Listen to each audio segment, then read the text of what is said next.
दोस्तों, यदि आप भी आपके घर की सुख शांति, संतान की कमी और धन की कमी या कर्ज से परेशान है, या आपका भाग्य आपका साथ नहीं दे रहा है, या आपको आपकी किसी पुरानी बीमारी ने जकड़ रखा है, तो दोस्तों, 25 अक्टूबर 2023 को एकादशियों में सबसे बड़ी एकादशी कहे जाने वाली पापांकुशा एकादशी के दिन घर की इस जगह पर बना दे एक स्वास्थिक, और आप देखेंगे कि इस चमत्कारी और असरदार उपाय से कुछ ही दिनों में आपकी सभी समस्याओं का हल संपूर्ण रूप से हो जाएगा। दोस्तों, एक साल में करीब 24 एकादशी पड़ती है, और 25 अक्टूबर को पड़ने वाली एकादशी सभी एकादशियों में सबसे बड़ी मानी जाती है। और इस दिन कई हजार वर्षों बाद बहुत ही दुर्लभ और दिव्य संयोग बनने जा रहा है, क्योंकि इस दिन राजयोग, अमृत सिद्धि योग और साथ ही धन लक्ष्मी जैसे कई योग बन रहे हैं। और इस दिन भगवान श्री हरि सबसे अधिक प्रसन्न होने वाले हैं। इसलिए दोस्तों, अगर आप भी भगवान विष्णु और मां लक्ष्मी से इस दिन जो भी सच्चे दिल से मांगेंगे, वो मनोकामना आपकी जरूर पूरी होगी। वही दोस्तों, विष्णु भगवान को प्रसन्न करने के लिए इस एकादशी पर स्वास्थिक से जुड़ा ये उपाय जरूर करना चाहिए, जो कि आपकी किस्मत बदल देगा और आपको बना देगा माला माल और धनवान। साथ ही इस एकमात्र उपाय से आपके सभी दुखों का नाश हो जाएगा। इसलिए दोस्तों, वीडियो को आखिर तक जरूर देखें। और दोस्तों, अगर आप भी अपने जीवन में भगवान श्री हरि विष्णु की कृपा पाना चाहते हैं, तो इस वीडियो को लाइक करें कि कमेंट में जय श्री हरि जय मां लक्ष्मी लिखना ना भूले। दोस्तों, हिंदू धर्म में सभी एकादशी तिथि भगवान विष्णु को समर्पित है। उनमें से कुछ एकादशी तो विशेष मानी गई हैं, जैसे आश्विन माह के शुक्ल पक्ष की एकादशी तिथि, इसे पापांकुशा एकादशी कहते हैं। दोस्तों, इस दिन श्रीहरि अपने भक्तों की सारी मनोकामनाएं पूरी कर देते हैं। इस साल पापांकुशा एकादशी पर रवि योग और सर्वार्थ सिद्धि योग भी बन रहे हैं, जिससे इस तिथि का महत्व और भी बढ़ गया है। दोस्तों, धार्मिक मान्यता है कि पापांकुशा एकादशी व्रत करने से व्यक्ति को 100 सूर्य यज्ञ और 1000 अश्वमेध यज्ञ करने के समान पुण्य फल प्राप्त होता है। पापों से मुक्ति पाने के लिए मनुष्य जीवन भर जतन करता है, लेकिन इस एकमात्र एकादशी का व्रत करने से उसके सारे पाप नष्ट हो जाते हैं। इसका महत्व स्वयं श्री कृष्ण ने युधिष्ठिर को बताया था। वैसे एकादशी के दिन अलग अलग प्रयोग किए जाते हैं। आज हम स्वास्थिक के उपायों के बारे में बताएंगे। दोस्तों, स्वास्थिक अत्यंत प्राचीन काल से भारतीय संस्कृति में कल्याणकारी प्रतीक माना जाता आ रहा है। इसलिए किसी भी शुभ कार्य को करने से पहले स्वास्तिक चिन्ह अंकित करके उसका पूजन किया जाता है। मान्यता है कि ऐसा करने से कार्यों में सफलता मिलती है, क्योंकि स्वास्तिक के चिन्ह को शुभता का प्रतीक माना जाता है। स्वास्तिक शब्द सु, अस और क से बना है। सु का अर्थ अच्छा, अस अर्थ सत्ता या अस्तित्व, और क का अर्थ कर्ता या करने वाले से है। इस प्रकार स्वास्तिक का अर्थ अच्छा या मंगल करने वाला ऐसा बताया गया है। अमरकोश में वर्णित है, स्वास्तिक सर्वतोरद्ध, अर्थात सभी दिशाओं में सबका कल्याण हो। इस प्रकार स्वास्तिक शब्द में किसी व्यक्ति या जाति विशेष का नहीं, परंतु संपूर्ण विश्व के कल्याण या वसुधैव कुटुंबकम की भावना निहित है। किसी भी कार्य को आप करने से पहले गणेश जी का नाम लेते हैं, और हिंदू धर्म में स्वास्तिक को गणेश जी का भी प्रतीक माना जाता है। वैसे तो किसी भी शुभ कार्य के पहले आप स्वास्तिक बनाकर ही थाली में रखते हैं और पूजा करते हैं, क्योंकि ऐसा करने से जीवन में खुशियां बढ़ती है। स्वास्तिक में 4 प्रकार की रेखाएं होती हैं, और इनका आकार भी एक समान ही होता है। ऋग्वेद की ऋचा में स्वास्तिक को सूर्य का प्रतीक माना गया है, और उसकी 4 भुजाओं को 4 दिशाओं की उपमा दी गई है। पौराणिक मान्यता है कि 4 दिशाओं यानी पूर्व, पश्चिम, उत्तर, दक्षिण की ओर ये 4 भुजाएं इशारा करती है, और हिंदू धर्म में इनको 4 वेदों से जोड़कर भी देखा जाता है, यानी ऋग्वेद, यजुर्वेद, अथर्ववेद और सामवेद। स्वास्तिक की 4 रेखाएं सृष्टि के रचना का भगवान ब्रह्मा के 4 सिरों को दर्शाती है, और 4 पुरुषार्थ यानी 4 आश्रम, 4 लोक, 4 देवों यानी ब्रह्मा, विष्णु, महेश और गणेश की तुलना भी की गई है। इसके मध्य में जो बिंदु हैं, भगवान विष्णु की नाभि मानी जाती है, जिसमें से भगवान ब्रह्मा प्रकट होते हैं। और स्वास्तिक की 4 रेखाएं एक घड़ी की दिशा में चलती है, जो संसार के सही दिशा में चलने का प्रतीक है। ये है स्वास्तिक की महत्ता। इस एकादशी के दिन घर के मुख्य द्वार पर शुभ मंगल प्रतीक चिन्ह स्वास्तिक जरूर बनाएं। आप चावल और कुमकुम की सहायता से बना सकते हैं, चावल और हल्दी के घोल से बना सकते हैं, या फिर कुमकुम यानी सिंदूर और घी या सिंदूर और तेल मिलाकर के भी बना सकते हैं। ऐसा करने से वास्तु दोष दूर हो जाता है। इससे मनोकामनाओं की पूर्ति हो जाती है। घर से क्लेश, कलह, तनाव, बेचैनी दूर हो जाती है। तंत्र मंत्र क्रियाओं से भी रक्षा होती है। इसे शुभ कार्य की शुरुआत के पहले अंकित किया जाता है, क्योंकि स्वास्थिक को मान सम्मान, सफलता और उन्नति का प्रतीक माना जाता है।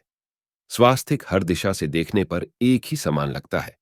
आपने उल्टा स्वास्तिक भी देखा होगा, लेकिन उल्टा स्वास्तिक के प्रयोग अलग होते हैं और सीधे स्वास्तिक के उपाय अलग होते हैं। अगर जीवन में बहुत परेशानी हो तो एकादशी के दिन तांबे या चांदी का स्वास्तिक प्राण प्रतिष्ठा करवाकर घर की चौखट पर लगवा दें। बाजार में अलग अलग साइज के मिल जाते हैं। उसे लाकर पहले अपने पूजा घर में रखकर पूजा करें। इससे घर में स्थिर लक्ष्मी का वास हो जाता है। लक्ष्मी प्राप्ति हेतु चांदी का स्वास्तिक नवरात्र में भी लगवाया जाता है, लेकिन सबसे अच्छा है कि सिंदूर और घी या तेल मिलाकर के या फिर चावल और हल्दी के घोल से बना दें। घर के मुख्य द्वार पर स्वास्तिक बनाते हैं तो ज्यादा बड़ा मत बनाइए। 9 अंगुल से बड़ा बिल्कुल नहीं होना चाहिए। आप 3-4 अंगुल का बनाइए, यह उत्तम होगा। अगर आपके घर के सामने पेड़ या खंभा है तो वास्तु दोष उत्पन्न होता है। ऐसे में वास्तु दोष के दुष्प्रभाव को स्वास्तिक रोकता है। स्वास्तिक का चिन्ह देवताओं को प्रसन्न करने के लिए खास कर बनाया जाता है। एकादशी तिथि पर आप थाली में या चौकी पर स्वास्तिक बनाकर उस पर मूर्ति स्थापित करते हैं तो देवता प्रसन्न हो जाते हैं। आप चाहें तो घर के मंदिर में इष्ट देवता के पास स्वास्तिक का चिन्ह रख सकते हैं। दोस्तों, स्वास्तिक के कौन कौन से उपाय घर में शुभता लाते हैं, धन प्राप्ति कराते हैं, जानते हैं इस वीडियो में आगे। लेकिन दोस्तों, उससे पहले आपसे रिक्वेस्ट करते हैं कि वीडियो को लाइक जरूर करिएगा, दोस्तों को शेयर कर दीजिएगा, और अगर आपने अभी तक चैनल को सब्सक्राइब नहीं किया है तो चैनल को सब्सक्राइब करके आइकन जरूर दबाइएगा। दोस्तों, हम पापांकुशा एकादशी पर मुख्य द्वार की दहलीज के दोनों तरफ स्वास्तिक का चिन्ह बनाकर उसकी पूजा करें। स्वास्तिक पर चावल की ढेरी बनाएं और एक एक सुपारी रख दे तो ऐसा करने से अपार धन की प्राप्ति होती है, कार्यों में सफलता मिलती है। इस एकादशी के दिन नहाने के पानी में तुलसी का पत्ता या फिर बेल पत्र ढालकर नहाएं। ये स्नान के जल में जब आप बेल पत्र ढाल देते हैं तो सभी तीर्थ स्थानों में स्नान करने समान पुण्य फल आपको प्राप्त हो जाते हैं। आप चाहें तो पानी में कुशा घास भी ढालकर नहा सकते हैं। पापांकुशा एकादशी पर भगवान श्री हरि विष्णु जी के साथ ही मां लक्ष्मी और भगवान शिव की पूजा करें। इस दिन इनके संयुक्त पूजन से आपके जीवन की सारी परेशानियां समाप्त हो जाती है। इस दिन आप अपने घर के पूजा स्थान पर एक थाली में कुमकुम से स्वास्तिक बना लें। स्वास्तिक के ऊपर थोड़े से अक्षत और एक सुपारी रख दें। इसे 21 दिन तक वहीं रहने दें।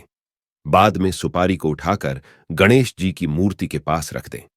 21 दिन तक ये बने रहने से आपके जीवन में धन की कभी कमी नहीं होती।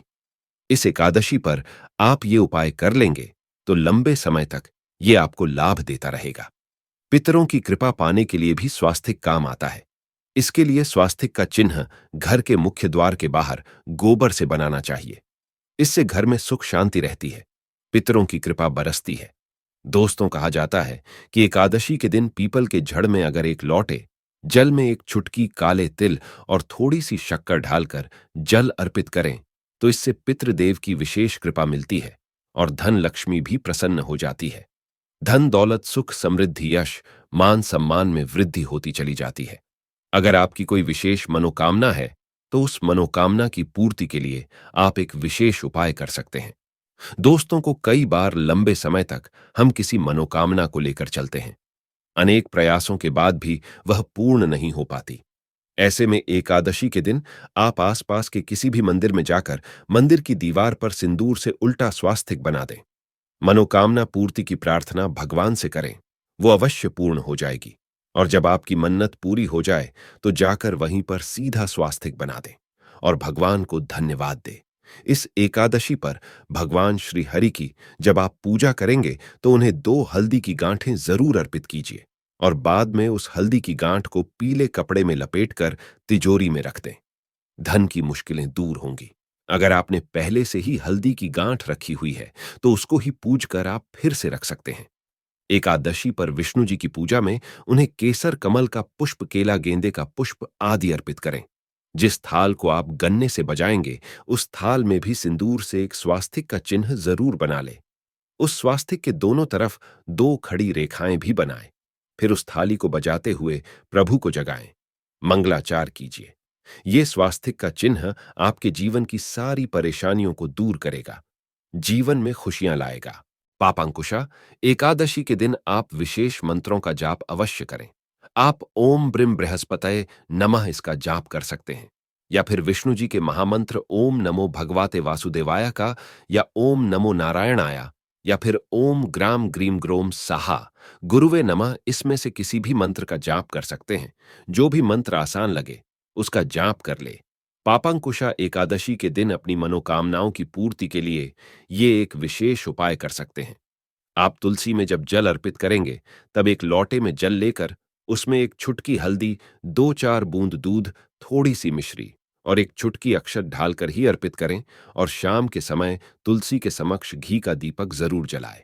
इस दीपक में एक सिक्का रख दें, और बाद में इस सिक्के को उठाकर संभाल के रखे तुलसी को विष्णु प्रिया भी कहते हैं। इसीलिए देवता जब जागते हैं तो सबसे पहली प्रार्थना हरिवल्लभा तुलसी की ही सुनते हैं। वैसे ये सिक्का रोज के दीपक में भी आप ढालकर दीपक जला सकते हैं। ऐसा करने से सिक्का सिद्ध हो जाएगा। फिर जब भी किसी महत्वपूर्ण काम से आप घर से बाहर निकलते हैं, तो इस सिक्के को साथ में रखकर निकले। आपको कार्यों में सिद्धि अवश्य ही मिलेगी। इस दिन दीपक का प्रयोग अवश्य ही करें। एक दीपक घर के मुख्य द्वार पर अंदर की तरफ से, या फिर पास के किसी मंदिर में, एक दीपक तुलसी के नीचे, एक दीपक अपने घर के पूजा स्थान पर इस दिन अवश्य जलाए। पूजा के बाद आरती अवश्य करें। आरती की थाल में कुमकुम से स्वास्तिक बनाकर उस पर फूलों की पंखुड़ियां और थोड़े अक्षत रखकर फिर दीपक जलाकर प्रभु की आरती करें तो सर्वोत्तम होगा। लेकिन याद रखें कि भगवान श्री हरि विष्णु को अक्षत अर्पित नहीं किए जाते। मां लक्ष्मी को अर्पित कर सकते हैं। अगर विष्णु जी को अर्पित करना चाहते हैं तो हल्दी से रंगाकर ही पीले अक्षत अर्पित करें। तो दोस्तों में विधि विधान से इस दिन पूजा आराधना करें। स्वास्तिक के उपाय अवश्य करें, और विष्णु जी के साथ ही शिव जी और मां लक्ष्मी की असीम कृपा पाकर जीवन को सुगम बनाएं। दोस्तों, आइए अब आपको सुनाते हैं पापांकुशा एकादशी की व्रत कथा, जिसको सुनने मात्र से आपकी हर मनोकामना पूरी हो जाएगी। धर्मराज युधिष्ठिर कहने लगे कि हे भगवान, आश्विन शुक्ल एकादशी का क्या नाम है? अब आप कृपा करके इसकी विधि तथा फल कहिए। भगवान श्री कृष्ण कहने लगे कि हे युधिष्ठिर, पापों का नाश करने वाली इस एकादशी का नाम पापांकुशा एकादशी है। हे राजन, इस दिन मनुष्य को विधिपूर्वक भगवान पद्मनाभ की पूजा करनी चाहिए। यह एकादशी मनुष्य को मनवांछित फल देकर स्वर्ग को प्राप्त कराने वाली है। मनुष्य को बहुत दिनों तक कठोर तपस्या से जो फल मिलता है, वह फल भगवान गरुड़ ध्वज को नमस्कार करने से प्राप्त हो जाता है, जो मनुष्य अज्ञानवश अनेक पाप करते हैं, परंतु हरि को नमस्कार करते हैं, वे नरक में नहीं जाते। विष्णु के नाम के कीर्तन मात्र से संसार के सब तीर्थों के पुण्य का फल मिल जाता है। जो मनुष्य धनुषधारी भगवान विष्णु की शरण में जाते हैं, उन्हें कभी भी यम यातना भोगनी नहीं पड़ती। जो मनुष्य वैष्णव होकर, शिव की और शैव होकर विष्णु की निंदा करते हैं, वे अवश्य नरकवासी होते हैं। सहस्रों वाजपेय और अश्वमेध यज्ञों से जो फल प्राप्त होता है, वह एकादशी के व्रत के 16वें भाग के बराबर भी नहीं होता है। संसार में एकादशी के बराबर कोई पुण्य नहीं। इसके बराबर पवित्र तीनों लोकों में कुछ भी नहीं। इस एकादशी के बराबर कोई व्रत नहीं। जब तक मनुष्य पद्मनाभ की एकादशी का व्रत नहीं करते हैं, तब तक उनकी देह में पाप वास कर सकते हैं। हे राजेंद्र, यह एकादशी स्वर्ग, मोक्ष, आरोग्यता, सुंदर स्त्री तथा अन्न और धन की देने वाली है। एकादशी के व्रत के बराबर गंगा गया, काशी, कुरुक्षेत्र और पुष्कर भी पुण्यवान नहीं है।